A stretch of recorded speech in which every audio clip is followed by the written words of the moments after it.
rehearsal for our guest artist Baba Carr that I'm the rehearsal director for. So we're gonna go clean that up, get that ready for our April concert. Hopefully, if the students, if the dancers remember all their notes and feedback from last rehearsal, we can just hit and quit it. Rest before company class. Rest before our show tonight. Okay, ready? And go.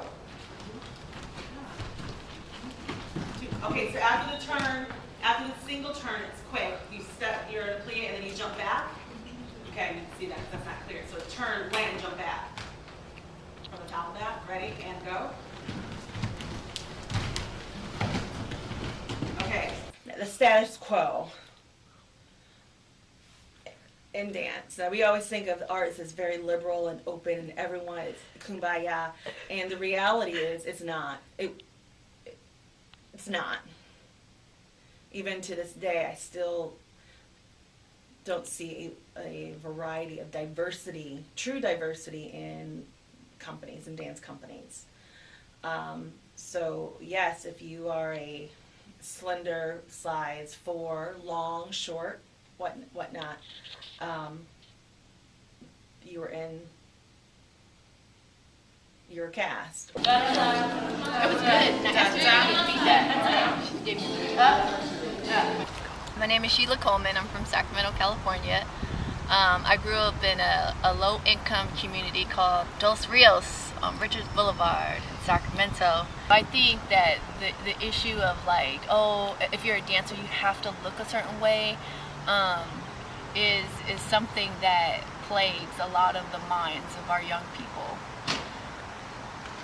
You know, and I feel, I mean, I see this all the time, but I also have to say that I know that I have been benefited because of the way I look, being a dancer who is biracial, being a dancer who might have the facility, that might have the certain body type, and I know that because of the way I look, it is a little easier for me. I definitely acknowledge I have a certain kind of privilege. So dance has helped me in so many ways.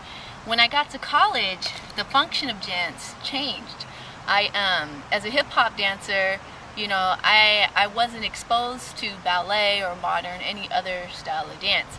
So when I got to college and I saw a company rehearse, a company called Sacramento Black Art of Dance, directed by Linda Goodrich, and I saw people, women who look like me, you know, women of color, mostly African American, beautiful women, strong, look like me wearing tights, doing modern dance. And okay, they're wearing tights, but there was no sexual connotation to it. It was just showing and appreciating the beautiful black body.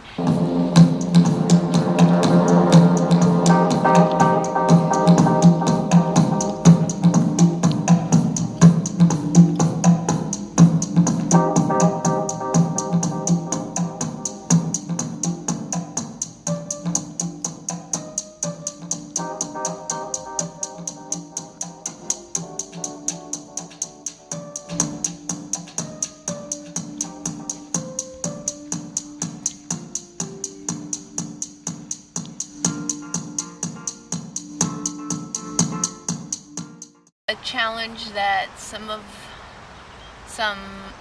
African American female dancers experience is just the stress of trying to fit in or look a certain way or dance a certain way.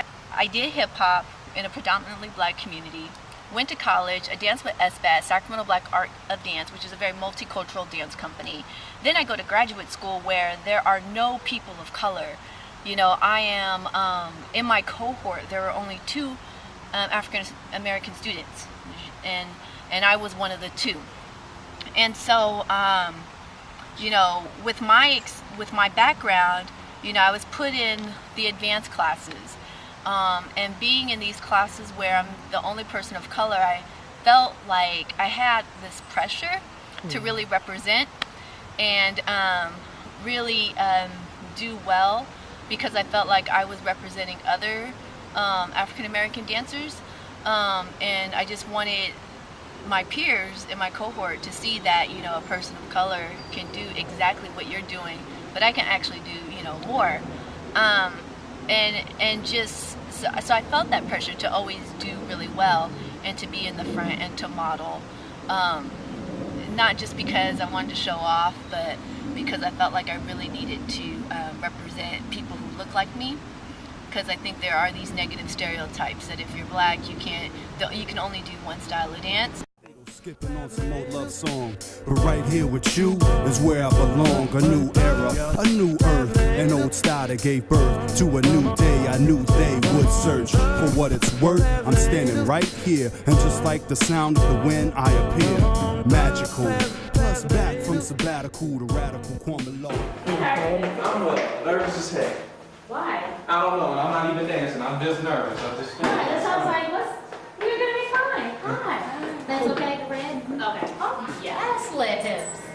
I like that. Oh. Well, we are really prepared. Okay. To be his fiance. Let's go!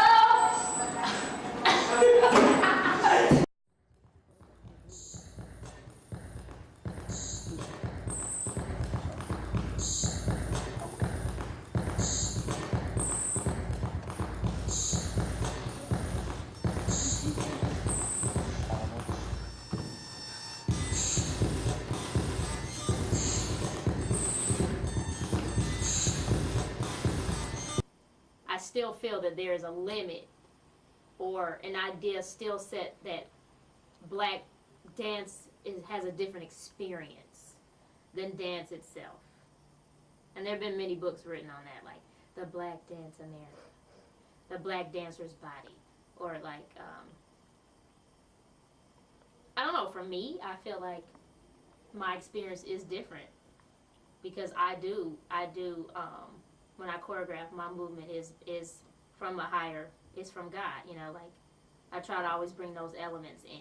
And I feel like a lot of African Americans do that as well.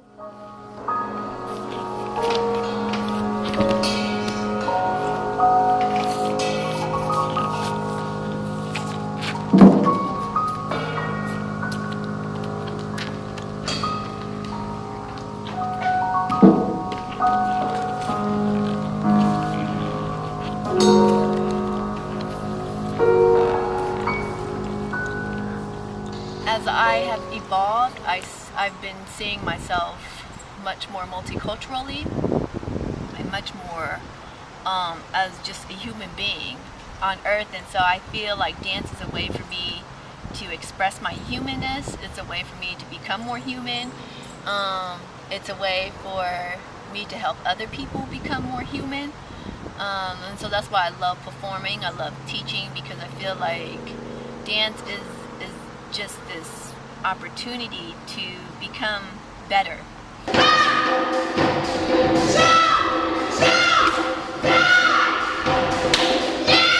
Like what we do today dictates everything. Don't think about future. Well, when I'm better, it'll be. No, it's got to be right now with what you have. So at the end, when you get to the end and get off the floor, I don't see this like, okay, I think it's done. You trail off. I want you to get up off that floor like, ready to go. All right? That dedication is strong. You know, to see our dancers, and I see this a lot in young, well, not young and seasoned dancers of color who just go hard, who, you know, they don't whine or complain about a back or a neck or, it's just not in our. If it is painful, don't let me see it. I don't want to see the pain. I want to see the joy. Really, I don't. I'm not interested in your pain right now. I'm interested in how can you find the joy and purpose. If nothing else, the purpose. If you can't find the joy in it, then make it painfully purposeful or purposely painful or something, right? So brush, 2. My name is Amara Tabor Smith. I teach here at UC Berkeley. I teach intermediate modern dance. I teach modern dance or contemporary dance from an African diasporic movement perspective. My focus is in movement forms from Africa and the African diaspora.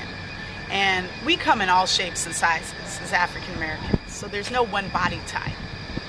But, you know, there is that thing of that association of like big butt and big thighs. That's something you would see in, you know, black women that you won't necessarily see in white women. But that's really not true either. But we operate with those stereotypes. So what we have to do is get out of the habit of thinking of things as separate. But that it's like the body is it's a very complex system. So it's like, you know, you never want to treat anything from one perspective because this is a complex system right here.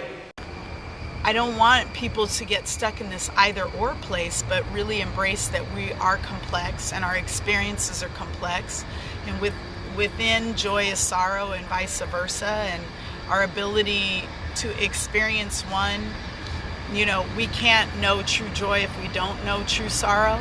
So we have to be willing to be in those places. If you can do that through your dancing, then you can do that through the other aspects of your life. That you can recognize, yeah, life is about falling down and getting up, not just about staying on your feet.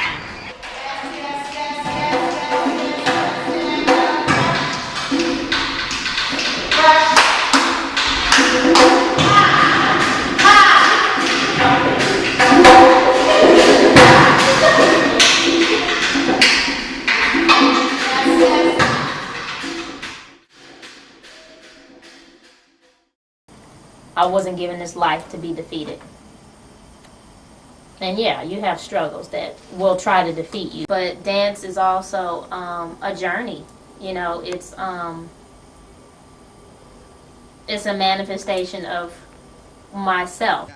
This one go to all the big well cats with ice on their limbs and big rims on their act. You rollin' around town with your system bump and your windows cracked through the profile in front. Now I like to have nice things just like you, but I'm from Brooklyn. Certain shit you just don't do, like high posting when you far from home. I like high posting when you all alone. Now this would seem to be clear common sense, but cats be living.